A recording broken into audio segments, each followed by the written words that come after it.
Have you ever laid in bed at the end of the day, when the house has gone quiet and all the lights are out? Your body is tired, ready for sleep, but your mind won't stop turning.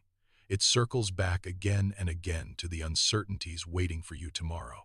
What will that meeting go like? What if I say the wrong thing? What if I can't handle what's coming? You turn onto your side. You adjust your pillow. You try to push the thoughts away, but they creep back, soft and quiet, pressing against the edges of your mind. You're not the first person to feel this. You're not the only one. Every single one of us carries small fears with us when we close our eyes. Some fears are big, sharp, impossible to ignore. Some are small, quiet, tucked away in the back of your heart. They don't roar. They hum, a constant low note of what if, running under everything you do. What if I let someone down? What if I get it wrong?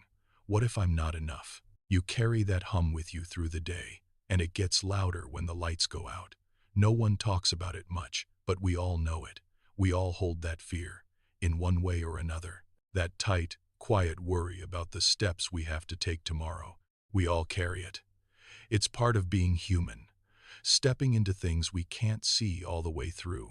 Today, we're going to sit with that feeling and explore a story that has given courage to weary and nervous people for thousands of years. It holds a quiet truth that still holds up, even after all this time. God does not leave us to walk new paths alone. This story starts thousands of years ago with a man named Joshua. For decades, Joshua walked alongside Moses. He was there every step of the way as Moses led the Hebrew people out of slavery in Egypt. He saw the plagues that broke Pharaoh's grip on the people. He stood on the banks of the Red Sea and watched the water split open, letting thousands walk through on dry ground. He climbed to the base of Mount Sinai and felt the mountain shake as God gave the law to Moses. For 40 years, he followed. He learned. He stood beside the only leader his people had ever known. He never asked for the mantle that was about to fall on his shoulders. But then Moses was gone. One generation passed, and the leadership that had been Moses was handed to Joshua overnight. All the weight of 2 million people pressed onto his shoulders. Simple in words, enormous in weight. Lead the people forward into what comes next. His task was clear, and it was overwhelming. He must lead 2 million anxious people across the Jordan River into the land God had promised their ancestors generations before. That promise was written into every story their grandparents told around campfires. It was the reason they had kept walking, even when the desert heat burned and the water ran thin. But between Joshua's people and that promise stood 100 things that could go wrong. Every single step ahead was unknown. No one in the entire camp had ever walked this ground before. No one knew where the best drinking water would be.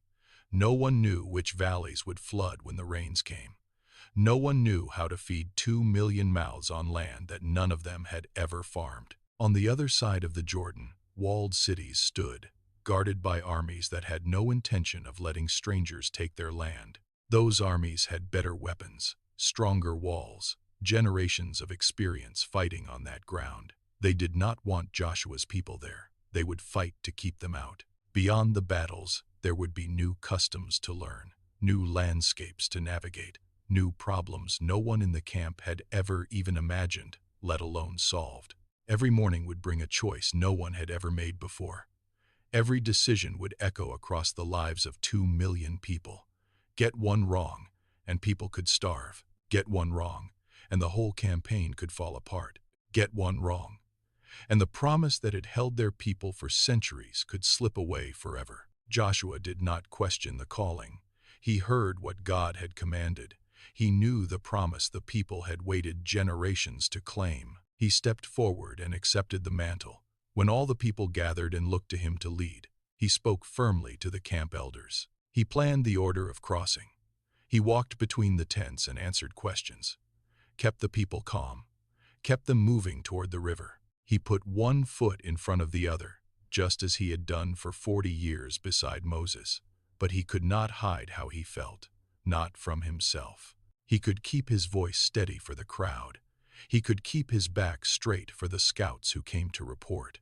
But when the camp settled at night, and the fires burned down to embers, and everyone else closed their eyes to sleep, the questions crept in. When he woke before the rest of the camp, when the sky was still gray and the air still cold, the questions were waiting for him before he could pull his thoughts together. Can I really do this? What if I misread the signs? What if I make the wrong choice when there is no one to ask? What if I fail these people who have trusted me? One morning, long before the sun would climb above the eastern hills and paint the desert gold, Joshua pulled himself up from his sleeping mat. The camp still slept.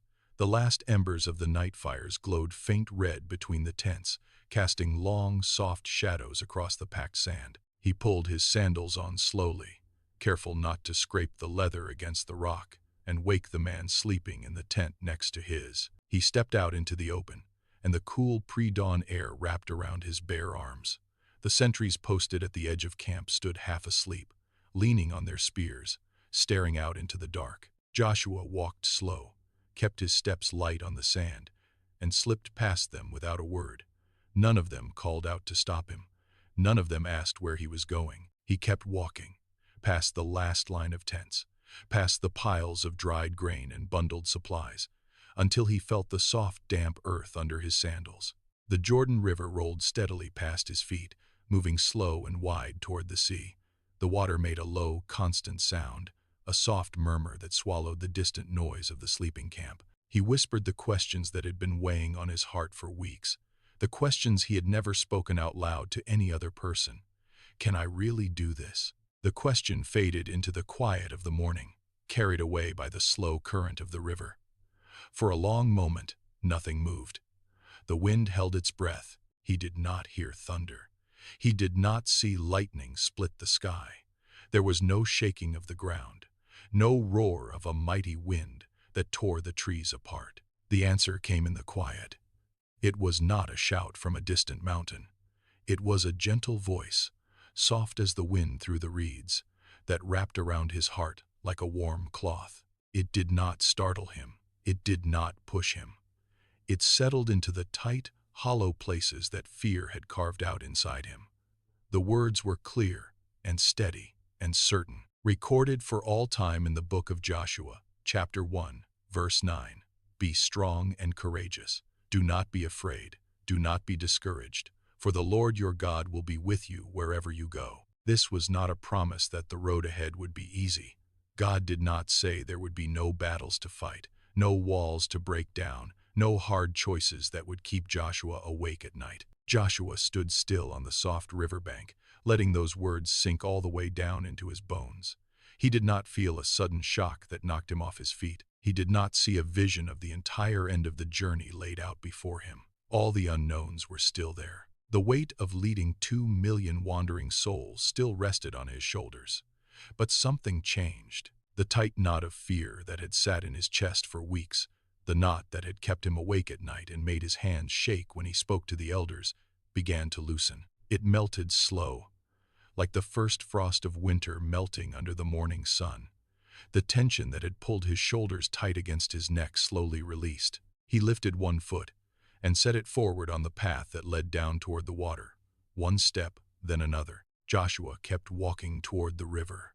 That promise settled deep in his bones, and that truth has not changed in all the thousands of years that have passed since that morning. This is not just an ancient story about an ancient man who led an ancient people. This is a story for you, right here, right now. That same promise God spoke to Joshua on the bank of the Jordan is for you too. The same gentle voice that wrapped around Joshua's heart is speaking to yours today. You know the same feeling Joshua knew. You are standing on the edge of a new path, just like he was. It might be a small new step, or it might be a whole new world you have never stepped into before. Maybe tomorrow you will walk into a classroom full of people you have never met. Maybe you are starting a new job, where every task feels unfamiliar and every name is hard to remember. Maybe you are moving to a new town, where every street is a mystery and every corner feels strange. Maybe you have a hard conversation you have been putting off for weeks, one that makes your stomach tight every time you think about it. Maybe you have stepped into a responsibility that feels way too big for your shoulders, one that makes you lie awake at night asking the same questions Joshua asked.